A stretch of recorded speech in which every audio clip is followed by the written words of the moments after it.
रेनिट के 1 महीने में सिलेक्शन उसी बच्चों का होगा जो हार्ड वर्क नहीं बल्कि स्मार्ट स्ट्रेटेजी के साथ अपने 30 दिन को यूटिलाइज करें। हमारे फिजिक्स और केमिस्ट्री के फैकल्टी ने ढूंढे हैं 20 lesson which will make you score more than 240 marks in your NEET exam. Hello बच्चों, my name is Ingit Patel. I am the chemistry faculty in Motion Jalgaon. अभी आपके चारों साइड जो एक आवाज़ सुनाई दे रही है वो है रीनीट रीनीट रीनीट रीनीट। तो आपके पास बचे हैं केवल 30 दिन रीनीट के होने से पहले। अब ये 30 दिन डिसाइड करेंगे आप सक्सेस की तरफ जाएंगे या फिर जाएंगे फेलियर के रास्ते।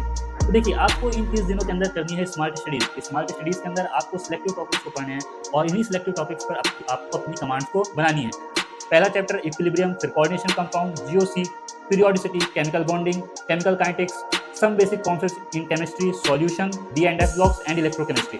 अगर आपने इन चैप्टर्स पर अच्छे से कमांड कर ली तो जितना मैंने देखा है यहाँ से लगभग 100 से 120 मार्क्स आते हैं। अगर आपने इसको कर लिया ढंग से तैयार तो आपका ये मान के चलिए कि सिलेक्शन के आप बहुत करीब हैं। मैं Pankaj Upadhyay, physics faculty Motion Jalgaon. तो हम बात करने वाले हैं फिजिक्स में आने वाले मोस्ट इंपोर्टेंट चैप्टर जिन पे सबसे ज़्यादा फोकस देना है रीनीट एग्जाम के लिए। तो दैट वाज द डेडिकेटेड क्वेश्चंस। वो चैप्टर्स हैं अपने current electricity, semiconductors, electrostatics, thermodynamics, oscillation, magnetism, alternating current, electromagnetic wave, dual nature of light, ray optics, NLM. In chapters को आप क्या है अच्छे से तैयार करेंगे, अच्छे से फोकस देंगे, you will get 120 to 150 marks, 110%।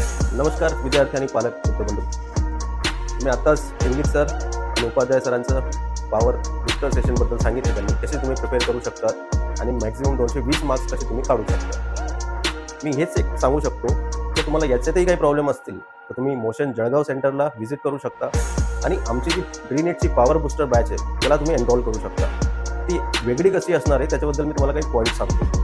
हे जे पॉवर बुस्टर बॅच आहे, पॉवर आवर सेशन असतात त्यात तुम्ही जे पण तुमचे टॉपिक्स असतील किंवा जे पण तुम्ही प्रिपेअर केलेलं आहे आतापर्यंत त्याच्यावर तुमचे टेस्ट होतील। त्या टेस्टमध्ये काही प्रॉब्लेम असतील किंवा तुम्हाला काही डाऊट्स असतील तर ऑन द स्पॉट तुम्हाला आपले फॅकल्टी त्याच ठिकाणी सॉल्व्ह करून देतील। दुसरी गोष्ट, आपण हे जे क्वेश्चन्स तयार केलेले आहेत ते क्वेश्चन्स कॉम्प्लेक्स पद्धतीने असतात, ते कसे सॉल्व्ह करायचे त्याच्याबद्दलही आपल्याला एक ते मार्गदर्शन मिळणार आहे। त्यातल्या त्यात ही जी आपले पॉवर बुस्टर बॅच आहे त्यातले मोस्ट ऑफ द क्वेश्चन्स जे बायोलॉजी असतील, झुऑलॉजी असतील हे NCERT बेस्ड असतात आणि तुम्ही पाहिलं असेल आतापर्यंत नीटमध्ये जास्तीत जास्त NCERT बेस्ड क्वेश्चन्सच येतात। यामध्ये जे सरांनी तुम्हाला सांगितले 10 लेसन्स केमिस्ट्रीचे, 10 लेसन्स फिजिक्सचे, या प्रत्येक लेसन्सचे आपण अशी मांडणी केलेली की याच्यातले 200 मार्क्स म्हणजे प्रत्येकी 10 लेसन्स केमिस्ट्रीचे 100 मार्क्स आणि फिजिक्सचे 100 मार्क्स अशी मिळून आपण अबोव 200 मार्क्सचा हे पॉवर बुस्टर सेशन आपण याच्यात मांडणी केलेली आहे।